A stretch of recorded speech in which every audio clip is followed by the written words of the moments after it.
بسم اللہ الرحمن الرحیم۔ السلام علیکم ورحمۃ اللہ وبرکاتہ۔ بروز قیامت عزت دلانے والے اعمال۔ محترم ناظرین، دنیا اپنی روانگی میں مسلسل چل رہی ہوگی کہ اچانک ایک زوردار سور پھونکنے کی آواز سے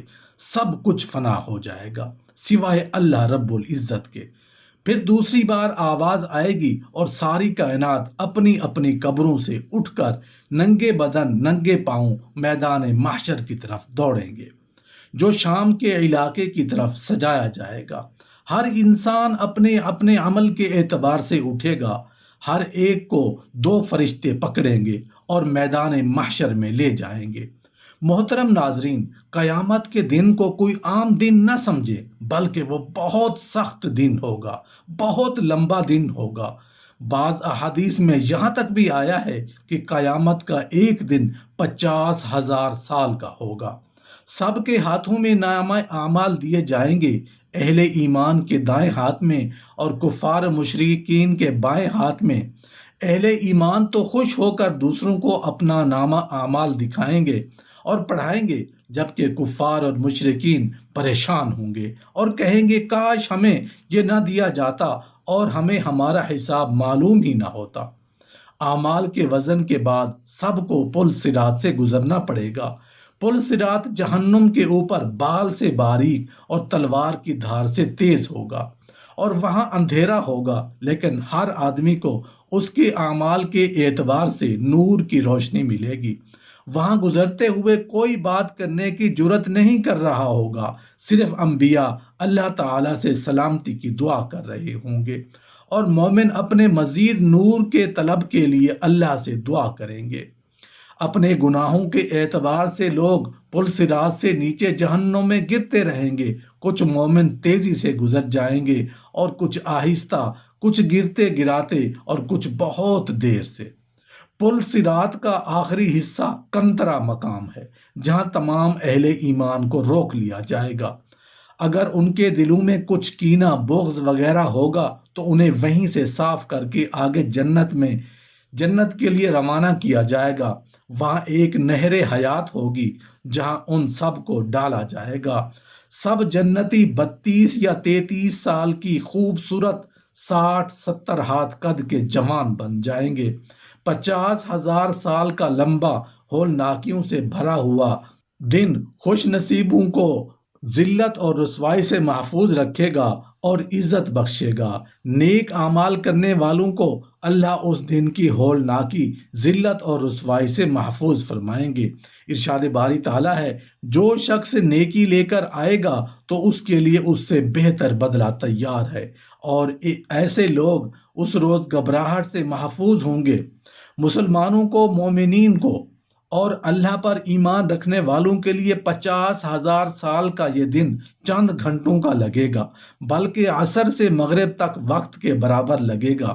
وہ اس میں حوض کوثر سے پانی پیئیں گے اور ہر طرح کی پریشانی سے محفوظ رہیں گے۔ ایک حدیث ہے جس کا مفہوم کچھ اس طرح ہے کہ حضرت عبداللہ بن عمرو رضی اللہ عنہ سے روایت ہے کہ رسول اللہ صلی اللہ علیہ وآلہ وسلم نے ارشاد فرمایا، جو لوگ انصاف کرتے ہیں وہ اللہ عز و جل کے پاس نور کے ممبروں پر ہوں گے، پروردگار کے داہنی طرف، اور ان کے دونوں ہاتھ داہنے ہیں، یعنی بائیں ہاتھ میں جو داہنے ہاتھ سے قوت کم ہوتی ہے، یہ بات اللہ تعالیٰ میں موجود نہیں، کیونکہ وہ ہر عیب سے پاک ہے۔ ایک حدیث ہے جس کا مفہوم کچھ اس طرح ہے کہ حضرت معاذ بن انس رضی اللہ عنہ سے روایت ہے کہ رسول اللہ صلی اللہ علیہ وآلہ وسلم نے ارشاد فرمایا، جو شخص غصے کو پی جائے جبکہ وہ اسے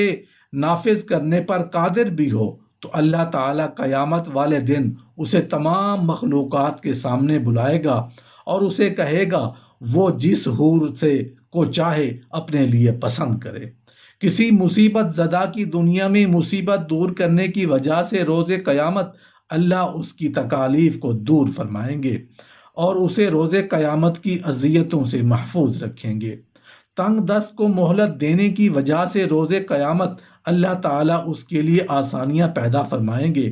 لوگوں کے عیبوں پر پردہ ڈالنے والے کی عیبوں پر میدان محشر میں اللہ پردہ ڈالیں گے۔ ایک حدیث ہے جس کا مفہوم کچھ اس طرح ہے کہ سیدنا ابو ہریرہ رضی اللہ عنہ سے روایت ہے کہ رسول اللہ صلی اللہ علیہ وآلہ وسلم نے فرمایا،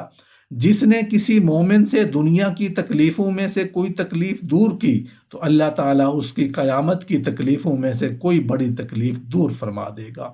اور جس نے کسی تنگ دست پر آسانی کی اللہ تعالیٰ اس پر دنیا اور آخرت میں آسانی فرمائے گا، اور جس نے کسی مسلمان کی پردہ پوشی کی اللہ تعالیٰ دنیا اور آخرت میں اس کی پردہ پوشی فرمائے گا۔ اللہ تعالیٰ بندے کی مدد میں لگا رہتا ہے جب تک بندہ اپنے بھائی کے مدد میں لگا رہتا ہے۔ قیامت کے دن آذان دینے والے کو یہ اعزاز دیا جائے گا کہ ان کی گردن خوبصورت اور قدر لمبی ہوگی۔ حضرت معاویہ بن ابی سفیان رضی اللہ عنہ بیان کرتے ہیں کہ رسول اللہ صلی اللہ علیہ وآلہ وسلم نے فرمایا، آذان دینے والے لوگ قیامت کے روز سب سے اونچی گردنوں والے ہوں گے۔ ایک حدیث ہے جس کا مفہوم کچھ اس طرح ہے کہ حضرت ابو سعید خدری رضی اللہ عنہ روایت کرتے ہیں کہ رسول اللہ صلی اللہ علیہ وآلہ وسلم نے ارشاد فرمایا، مومن مؤذن کی آواز پہنچنے کی حد تک جو بھی جن و انسان اور دوسری اشیاء ہجر و شجر اور جمادات اسے یعنی آذان کو سنتی ہیں، وہ قیامت کے دن اس کے حق میں گواہی دیں گے کہ یہ بندہ مومن ہے۔ دوسری روایت میں ہے کہ حضرت عبداللہ بن عبد الرحمن رضی اللہ عنہ بیان کرتے ہیں کہ حضرت ابو سعید خدری رضی اللہ عنہ نے ان سے کہا کہ میں دیکھتا ہوں کہ تم بکریوں اور جنگل کو پسند کرتے ہو، یعنی جنگل میں بکریاں چرانے کو پسند کرتے ہو، سو جب تم اپنی بکریاں جنگل میں ہوں اور نماز کے لیے آذان کہو تو بلند آواز سے اذان کہا کرو، کیونکہ رسول اللہ صلی اللہ علیہ وآلہ وسلم نے فرمایا، مؤذن کی آواز جہاں تک بھی کوئی جن انسان یا کوئی بھی چیز سنے گی وہ قیامت کے دن اس کے حق میں گواہی دے گی۔ ایک حدیث ہے جس کا مفہوم کچھ اس طرح ہے کہ حضرت ابو ہریرہ رضی اللہ عنہ سے روایت ہے کہ رسول اللہ صلی اللہ علیہ وآلہ وسلم نے فرمایا،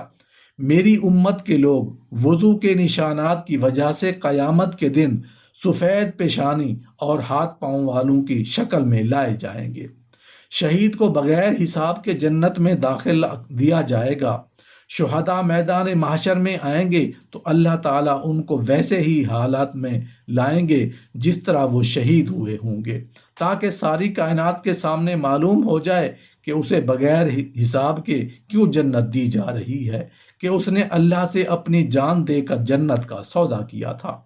اللہ کی طرف سے کچھ لوگوں کو ان کے اعمال کی وجہ سے انہیں جنت میں رسول اللہ صلی اللہ علیہ وآلہ وسلم کے قریب جگہ عنایت فرمائیں گے، اور کچھ کو ان کے اعمال کی وجہ سے میدان محشر میں اللہ رسول اللہ کے قریب ان لوگوں کو جگہ عطا فرمائیں گے جن کا اخلاق اچھا ہوگا۔ بروز قیامت اس شخص کو بھی اللہ تعالیٰ عزت بخشیں گے جو شخص تنگ دست مقروض کو مہلت دیتا یا انہیں معاف کر دیتا تھا۔ ایک حدیث ہے جس کا مفہوم کچھ اس طرح ہے کہ رسول اللہ صلی اللہ علیہ وآلہ وسلم نے ارشاد فرمایا، جو تنگ دست مقروض کو مہلت دے یا اس کے قرض ہی سے کچھ چھوڑ دے تو اسے اللہ تعالیٰ قیامت کے دن اپنے عرش کے سائے تلے جگہ دے گا، اور اس دن اللہ کے عرش کے علاوہ کوئی سایہ نہیں ہوگا۔ ایک حدیث ہے جس کا مفہوم کچھ اس طرح ہے کہ حضرت معاذ بن انس رضی اللہ عنہ روایت کرتے ہیں کہ رسول اللہ صلی اللہ علیہ وآلہ وسلم نے فرمایا، اللہ تعالیٰ کو راضی کرنے کے لیے تواضع اختیار کی اور ایسا قیمتی لباس پہنا جسے خریدنے کی وہ استطاعت رکھتا تھا، اسے قیامت کے روز اللہ تعالیٰ ساری مخلوق کے سامنے بلائیں گے تاکہ وہ اہل ایمان کے لباس میں سے جو چاہے پسند کرے۔ ایک حدیث ہے جس کا مفہوم کچھ اس طرح ہے کہ حضرت ابو دردہ رضی اللہ عنہ سے روایت ہے کہ رسول اللہ صلی اللہ علیہ وآلہ وسلم نے فرمایا، جو شخص اپنے بھائی کی عزت سے وہ چیز دور کرے جو اس کی عزت میں خلل ڈالتی ہے تو اللہ تعالیٰ قیامت کے دن اس کے چہرے سے جہنم کی آگ کو دور فرما دیں گے۔ ایک حدیث ہے جس کا مفہوم کچھ اس طرح ہے کہ حضرت جابر بن عبداللہ رضی اللہ عنہ بیان کرتے ہیں کہ رسول اللہ صلی اللہ علیہ وآلہ وسلم نے فرمایا، جو شخص کسی مسلمان کو ایسے موقع پر بے جار و مددگار چھوڑ دے جہاں اس کی بے حرمتی اور بے عزتی کی جا رہی ہو تو اللہ تعالیٰ اسے ایسے موقع پر بے جار و مددگار چھوڑ دے گا جہاں اسے مددگار کی ضرورت ہوگی، اور جو شخص کسی مسلمان کی ایسے موقع پر مدد کرے جہاں اس کی بے حرمتی اور بے عزتی کی جا رہی ہو، تو اللہ تعالیٰ اس کو ایسے موقع پر مدد کرے گا جہاں اسے مدد درکار ہوگی۔ ایک حدیث ہے جس کا مفہوم کچھ اس طرح ہے کہ حضرت انس بن مالک رضی اللہ عنہ فرماتے ہیں کہ رسول اللہ صلی اللہ علیہ وآلہ وسلم نے ارشاد فرمایا، جو شخص اپنے مومن بھائی کو اس کی تکلیف میں تسلی کی تلقین کرے اور اس کی تعزیت کرے تو اللہ تعالیٰ اس کو قیامت کے دن سبز رنگ کا لباس پہنائے گا۔ صحابہ کرام نے پوچھا کیا مطلب؟ آپ نے فرمایا اس پر رشک کیا جائے گا، دوسرے اس پر رشک کریں گے کہ کاش یہ لباس ہمیں بھی مل جائے۔ ایک حدیث ہے جس کا مفہوم کچھ اس طرح ہے کہ حضرت سیدہ عائشہ صدیقہ رضی اللہ عنہ بیان کرتی ہیں کہ رسول اللہ صلی اللہ علیہ وآلہ وسلم نے فرمایا کہ قرآن مجید کی تلاوت کا ماہر نیک بزرگ اور کاتب فرشتوں کے ساتھ ہوگا،